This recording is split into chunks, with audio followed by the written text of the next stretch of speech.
Freak the Mighty, Chapter 2, Up from the Down Under. That summer, let's see, I'm still living in the basement, my own private down under, in the little room Grim built for me there. Glued up this cheap paneling, right? It sort of buckles away from the concrete cellar walls, a regular ripple effect. But do I complain about the crummy paneling?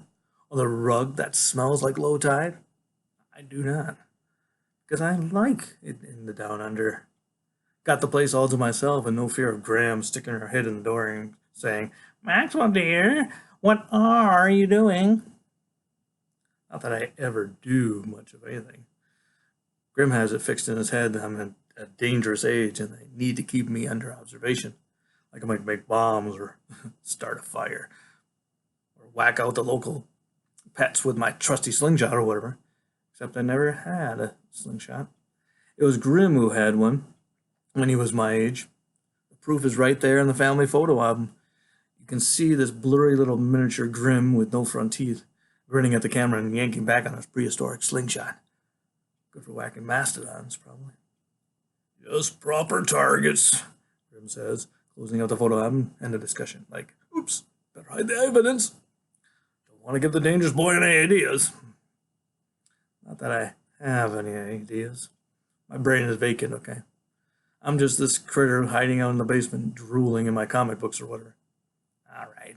I'm never actually drool, but you get the picture. Anyhow, it's the first day of July. Already counting down for the 4th and wondering where I can get an M80. We're supposed to have the explosive power of a quarter stick of dynamite or something. And when it goes off, your heart thuds to a stop for a microsecond. Wham! This is probably what Grim is afraid of. Eeky. Maxwell armed with dynamite. Finally, I get bored of them down under, and I'm hanging out in this so-called backyard, your basic chunk of chain link heaven. Grim keeps his crummy little mower in the shed. What's the point of mowing dirt, right? Okay, I'm out there messing around, and that's when I see the moving van.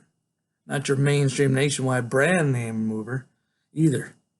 Just some cheapo local outfit. These big bearded dudes in the sweaty undershirts lugging stuff into the duplex, half that's been vacant since last Christmas, when the dope fiend who lived there finally got busted. At first I'm thinking the dope fiend is back. He's out of jail or whatever, and he's moving his stuff back in. Then I see the fair Gwen. Not that I know her name. That was a while later. At first she's a glimpse. Caught her going between the van and the front door, talking to the beards, and I'm thinking, hey, I know her. And then I'm thinking, wait, butthead, no way you know a female that beautiful. Because she looks like some kind of movie star, wearing those old jeans and a baggy t-shirt. Her long hair is tied back and she's probably sweating. But she still looks like a movie star. Like she has this glow, secret spotlight that follows her around and makes her eyes light up. I'm thinking, well, this improves the old neighborhood. You're thinking, yeah, right. The good is barely out of 7th grade. Who does he think he is? All I'm saying, the fair Gwen had star quality, and even a total moron can see it. And the reason she looks familiar is, I must have seen her bringing Freak to daycare, way back in the dark ages. Because the next thing I notice is this crippled up, yellow-haired midget kid strutting around the sidewalk, giving orders to the beards. He's going, hey, you, doofus. Yeah, you with the hairy face. Take it easy with that box. That box contains a computer. You know what a computer is? I can't believe it. By then, I'm sneaking along the street to see what's going on. There's this weird-looking dude. He's got a normal-sized head, but the rest of him is shorter than a yardstick and kind of twisted in a way that means he can't stand up straight. It makes his chest puff out. He's waving his crutches around and yelling at the movers. Hey, Gwen, one of the beards says. Can't you give this kid a pill or something? He's driving us nuts. So Gwen comes out of the house and pushes the hair out of her big brown eyes, and she goes, Kevin, go play in the backyard, okay? But my computer! Your computer is fine. Leave the men alone. They'll be done soon, and then we can have lunch.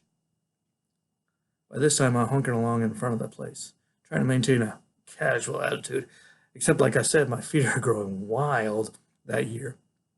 And I keep tripping over everything. Cracks in the sidewalks, ants on the sidewalk, shadows, anything.